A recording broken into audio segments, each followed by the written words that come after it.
3 law firms on retainer. I don't know how much money is coming in, but I know that a lot of money is going out every single month for Diddy. I realized Big was that type of rapper that he could get at somebody, and I think Puff was trying to tell him, don't go that route. You understand what I'm saying? But still putting out songs like Who Shot Ya in the intro, but telling Big not to go at nobody, which was crazy. A $1 million betrayal is exploding back into the spotlight, and the silence that once buried it is cracking wide open. What everyone thought was locked in the past is suddenly buzzing again, alive, electric, and dangerous. What's surfacing doesn't read like gossip or faded memories. It feels like someone pulling strings for power right when the timing couldn't be worse. Sources are whispering about a claim so deep it can't be undone, and suddenly everyone's talking in tight, careful circles. Every word feels rehearsed as a major court date creeps in. A Netflix series, dropping in December 2025, drops bombshell tapes hinting that money was offered to make Shakur vanish, while label journals point to strange travel routes straight to Las Vegas. Meanwhile, Dwayne Keefe D. Davis stands accused of orchestrating the hit and is set for trial on February 9, 2026. A separate civil case even claims a chilling threat that references Shakur's fate, used to scare someone into staying silent. The dates, the dollar amounts, and the supposed quotes all hang in the air with no answers, just tension. If this was fake, people wouldn't be moving this nervously or speaking this carefully. Everything screams that this machine is still moving, still grinding, and the fallout hasn't even landed yet. Nothing about what's coming feels quiet or harmless. It feels like the fuse has already been lit. The documentary's drop isn't gentle, and the timing is way too sharp to be random. It's set for early December 2025, right as court filings, old tapes, and private notes start circling again. People close to the case are saying straight up, this isn't entertainment, it's pressure. Every clip, every leak feels like it's meant to squeeze someone's silence just a little tighter. On the surface, it looks like a typical streaming series. Same old theories, recycled denials, viewers told to decide for themselves. But that clean version falls apart fast when you line it up with what's happening right now. The series leans heavy on words tied to Dwayne Keefe D. Davis, the man facing trial in Las Vegas on February 9, 2026. Those old statements he gave to investigators years ago, they're suddenly front and center again, lighting up headlines like, they're brand new. Industry insiders are saying this timing isn't luck, it's strategy. Bringing those claims back right before trial twists the whole situation. What was supposed to be a quiet, cold case is now a public storm, heated, unpredictable, and spinning out of control. That shift alone flips everything. How people talk, how they move, and how they suddenly go quiet. What the series throws right in the spotlight is explosive. An allegation that $1 million was offered to make a rival vanish. And the person linked to it? Someone tied to one of the most infamous shootings in music history? I believe it because he wasn't talking just to be talking. I felt he was also coming straight because there was a big war behind that. A war that they lost. And I think it was a war that destroyed their... This isn't framed as random gossip. It's shown as something allegedly said behind closed doors, repeated in interviews, and whispered about for years. The audience gets hit with cold, clear numbers. $1 million aimed at 2 targets, not one. That figure keeps popping up again and again because it gives the story a brutal kind of sense. If cash was promised, someone was supposed to get paid. But insiders are saying that payout never actually landed. And that's where the whole story twists hard. Those close to the case are claiming the missing money isn't a mistake. It's the key to everything.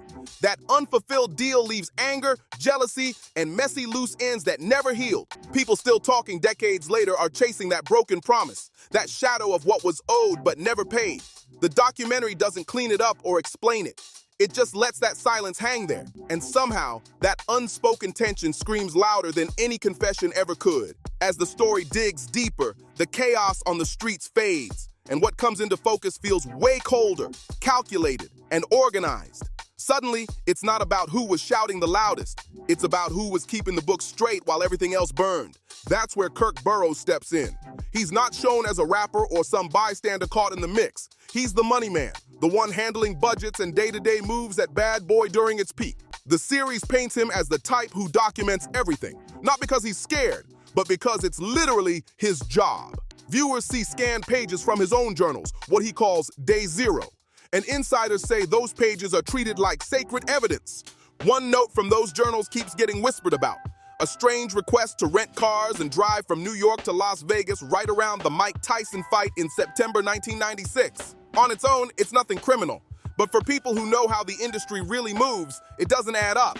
Flying was easy, so why go cross-country by car? When that detail is laid next to what later went down in Las Vegas, everything shifts. The coincidences stop feeling random. And just when it starts to click, another name begins to surface, pulling the whole mystery into even darker territory. Everything tied to him moves quietly, always carefully, always indirectly. Eric Von Zip Martin isn't painted as a frontline player, but as the man who makes things happen without leaving fingerprints. Multiple voices describe him as a connector, someone with reach, influence, and a name that travels faster than any document ever could. Insiders say he's never shown as the story's center, but as the hinge that lets every other piece swing into place. The claim isn't that he pulled triggers or gave orders, it's that he opened doors, passed messages, and built cover for moves others couldn't make in the open. In the documentary, his name quietly slides in beside notes about cars, travel plans, and secret talks that never get fully explained. And sources close to production say that's intentional, because once you start tracing facilitators, you're not talking about chaos anymore. You're talking about organization. And organization means planning. Suddenly, what looked like street heat starts smelling like boardroom strategy. Still, the official responses stay the same. Cool, polished, and distant. Statements brush it all off as nonsense and claim that repeating old stories doesn't make them real. It's a clean posture on paper, but behind the scenes, everyone knows the silence says way more than the denials ever could. In reality, that clean public stance doesn't match what's happening behind the scenes. It totally clashes with the reactions people can actually see. There's no sharp counterattack, no effort to break down each claim, and no clear reason why the same accusations keep circling the same names. Instead, it's a strange mix of quiet replies and long, uneasy silence. And insiders are saying straight up, silence isn't neutral, it's a move. This kind of quiet is strategy. Talking back directly could make the claim sound more credible, but staying vague leaves open space. Space that lets other voices fill in the blanks. When the denial sounds broad but the allegation sounds specific, it actually feeds the fire instead of killing it. The timing around it all just makes everything feel tenser, like every pause means something. Then things heat up even more once the civil filings come into play. A lawsuit in New York claims that years after the 1996 shooting, a threat was made, using that tragedy as proof of power, proof of what could happen to anyone who didn't stay in line. The wording is sharp, intimidating, and clearly meant to scare. People close to the case say this flips the whole story, turning an old headline into an active weapon, not a closed chapter. The claim digs even deeper now. It says the silence isn't just bought with NDAs or payouts, but maintained through fear. People are reminded exactly what happens to anyone who crosses certain lines. This is the moment the story flips. From old history to an active mechanism of control. If a past shooting is allegedly being used to keep people quiet years later, then this isn't just about what went down once. They once worked together a long time ago. They're not friends now. They don't like each other. And yeah, 50 has taken every shot, especially when Diddy has been down. It's about how that single moment still shapes choices today. That idea changes everything. Suddenly, the documentary doesn't play like a nostalgic recap. It feels like a flare shot into the night, a loud warning that this story isn't finished. And here's where it twists even harder. Dwayne Keefe D. Davis steps out of the background and becomes the pressure point. He's not some side figure anymore. He's right in the middle of it all. Sitting in Las Vegas, charged with organizing the shooting, while his old statements are being replayed, chopped up, and judged all over again in the court of public opinion. People close to the legal side are saying this is risky territory because it blurs the line between testimony and showtime. What's supposed to be evidence starts feeling like a spectacle. And once that happens, truth and drama start looking the same. The return of Dwayne Keefe D. Davis's old statements is being sold as clarification, but it actually traps him inside stories he's already tried to step away from. Every time those words replay, they tighten the box around him. With February 9th coming fast, the real question isn't just whether his story holds, it's who else gets dragged in if it does, and who wins if it falls apart. Each repetition raises the tension, making everyone connected twitch a little more.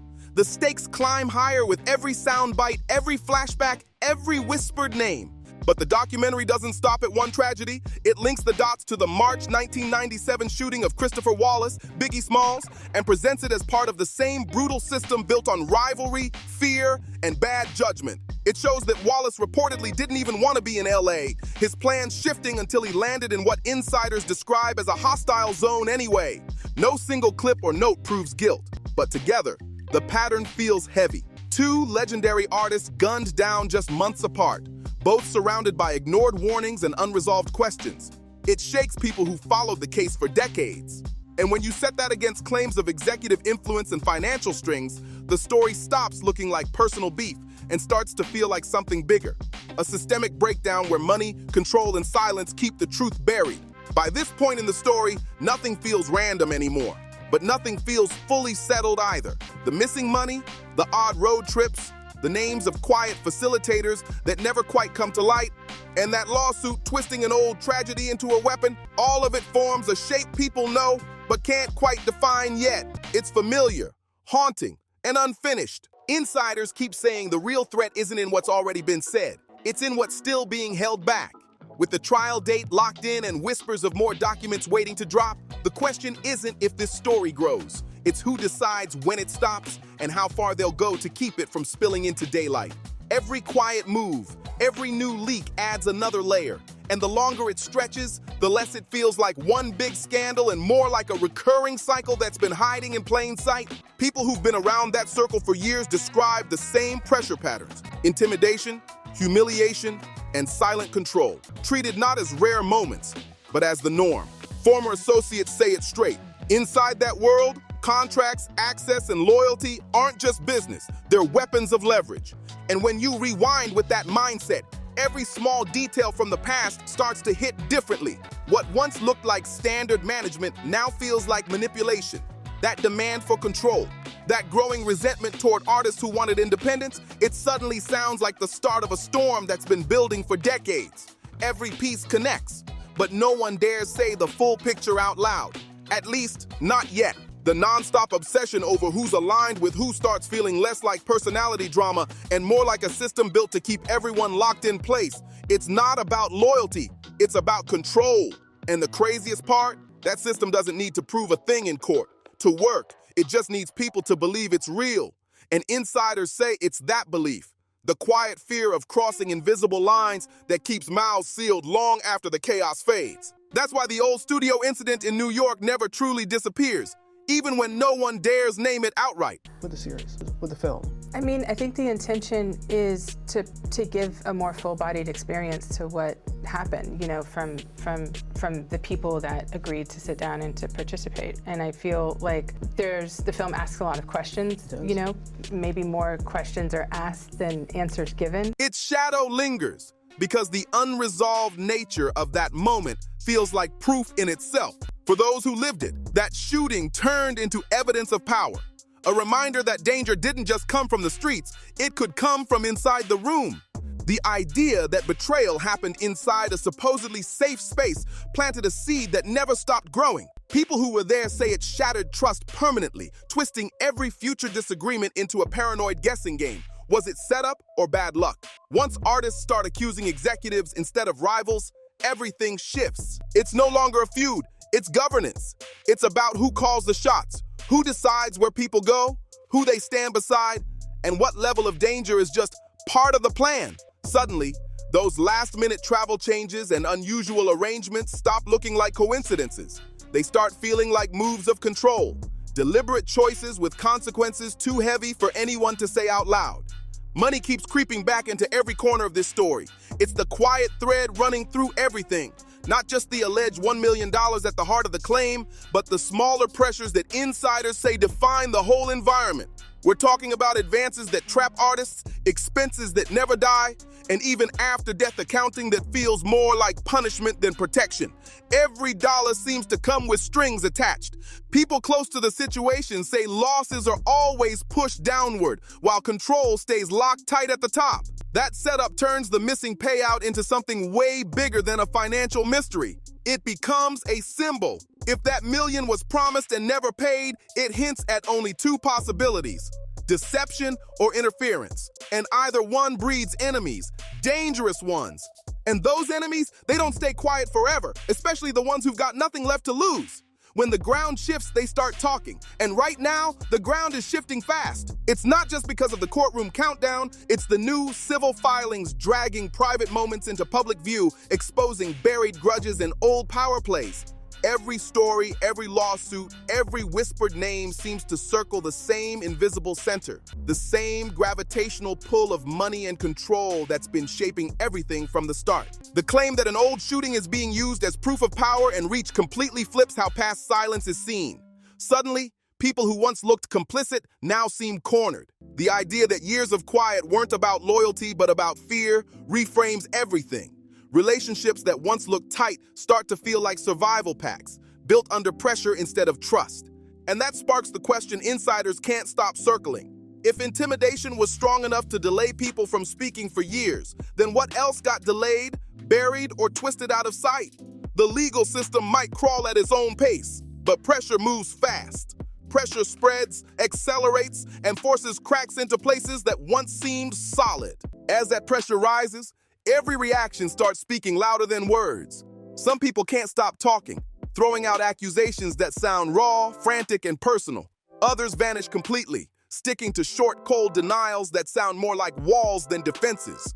The difference between the two camps says a lot. Industry insiders point out that the ones who talk too much usually do it because they've already lost control. The ones who stay silent still think silence protects them. But here's the catch. Silence doesn't sound the same anymore. Not when it's surrounded by documents, recordings, and voices finally stepping forward. What used to feel like safety now looks like exposure waiting to happen. And everyone's wondering who breaks first. What once looked like dignified silence now starts to feel like strategic silence, and strategy always draws eyes. Every blank space, every unspoken detail becomes an opening for someone else to rewrite the story. And with the trial looming, all that speculation turns into risk management. Suddenly, this isn't about rumors anymore. It's about survival under oath. Even without restating the allegations, the presence of sworn testimony shifts the game completely. Interestingly, we haven't seen the indictments yet. There's been some time lag. I suppose it will take some time to go through all the forensic evidence. The moment people know their words might be locked in as official record, the whole incentive system changes. Those who once thrived in the fog of mystery now face the danger of hard facts, and that reality hits deep. Insiders say this is when alliances start cracking. Old friends quietly question what loyalty is worth, while former rivals start whispering about cooperation. Those who once leaned only on their reputation suddenly begin thinking about evidence, receipts, and protection. Everyone's watching everyone, waiting for the first real fracture to appear. And the biggest fear isn't guilt or innocence. It's exposure. The exposure of how choices were made, how influence really flowed, and how problems got cleaned up behind the curtain when money and image were the only things that mattered. The truth isn't just dangerous here, it's expensive. What turns this from a messy industry meltdown into something far more serious is the whisper now spreading about federal eyes quietly turning back toward the case. Sources close to the situation say the FBI is no longer treating the Shakur and Biggie murders as closed cultural tragedies, but as connected events that might finally need fresh scrutiny. This isn't some flashy announcement or press conference, it's a shift in posture, quiet but heavy. Files that once sat untouched are reportedly being pulled back out, dusted off, and reviewed again. Not for nostalgia, but for patterns. And the logic behind that move is both simple and chilling. When the same names, the same facilitators, and the same suspicious money trails pop up around multiple high-profile killings, coincidence stops sounding believable. The second federal attention locks in, the whole balance changes. The power moves and backdoor influence that once ruled the industry don't work the same way under federal heat. The usual silence, the coded denials, the invisible protections, they all start to crack once the pressure shifts from gossip to law. People close to the process say this isn't about one huge revelation. It's about the buildup, old interviews, civil suits, weird money inconsistencies, and decades of unanswered questions are finally aligning in ways that federal protocol can't ignore. When that kind of momentum hits, nobody can hide behind it's old news anymore. The story officially becomes evidence. The FBI doesn't chase rumors or reputation. It moves on data, patterns, and money trails. Agents don't care who's famous or feared. They care about link analysis, bank movements, and consistent behavior. And insiders say the moment stories once brushed off as gossip start showing up in sworn statements and recorded testimony, the whole threshold shifts hard. Suddenly, what used to be dismissed as rumor now sits under an evidence label. That's why certain reactions lately feel so controlled, quiet, careful, and strategic instead of loud or defiant. You can't outshout federal interest. You can't spin it, post your way out of it, or drown it in PR. Federal pressure doesn't come with headlines. It creeps in slow, methodical, and silent. And that's what terrifies people who've always ruled through image and perception. This rumored federal focus also shakes up how peripheral players are seen. The background faces, the assistants, drivers, old partners suddenly start mattering again. They become the missing links that connect timelines, money flow, and conversations that never made sense before. Even travel logs, old invoices, and shell companies people forgot existed are now being re-examined under a new lens. And according to industry sources, those who once spoke freely, thinking they were too small to matter, are starting to panic. They're realizing every casual story, every offhand quote, every back in the day confession might already be sitting in a federal folder. Original word count, 293. Rewritten word count, 360. This is the stage where panic doesn't scream. It whispers. It hides in the quiet, behind lawyer meetings, deleted calls, and sudden distance between old allies. The fear now isn't about being cuffed tomorrow. It's about the exposure of systems that have operated unchecked for decades. Once that curtain starts lifting, it never drops back the same way again. What makes this moment feel different, final even, is time itself. Insiders watching closely say there's a heavy sense that time just ran out. The FBI doesn't rush, but it doesn't forget either. If they're truly taking these cases seriously now, it means the storytelling phase is over, and the consequence phase is next. That doesn't mean the public will get the clean justice they hope for, but it does mean a new kind of pressure is coming. A pressure that can't be spun, silenced, or covered up with loyalty. No friendship, no fame, no record deal can shield what's coming when federal attention starts connecting dots that were never supposed to meet. And when that kind of heat hits, everyone starts rethinking what they know, tolerated, or kept buried. Suddenly, all those legends and myths that kept this saga alive for decades start cracking under reality's weight. The story stops feeling like something from the past. It turns painfully present. Because the same names keep showing up, not because time froze, but because power never moves on its own, it has to be forced. And now, it looks like that force has finally arrived. What shifts now isn't just the story, it's the audience. It's no longer just fans or critics watching from the sidelines. Now it's jurors, judges, and people with zero emotional ties to the myth that's held this saga together for decades. When myth collides with legal procedure, something always breaks. And insiders say everyone involved knows it. The next few months aren't about proving one wild claim. They're about finding out if the entire machine of power and silence can survive full daylight. Once that light hits, it's nearly impossible to put the curtain back up. So, the questions keep stacking higher, refusing to rest. If money is the true language of power here, who was meant to be paid, and why didn't it ever happen? If fear explains the long silence, how many stories are still trapped, waiting for their moment to spill out? And if this whole thing is supposedly nonsense, why does every reaction feel so cautious, so rehearsed, so controlled? And here's the hardest question of all. If the past keeps being used as leverage in the present, what does that really say about what's still being protected today? Drop your thoughts, theories, and takes in the comments. Let's hear what you think. Do you buy the official version, or do you see something deeper moving behind the scenes?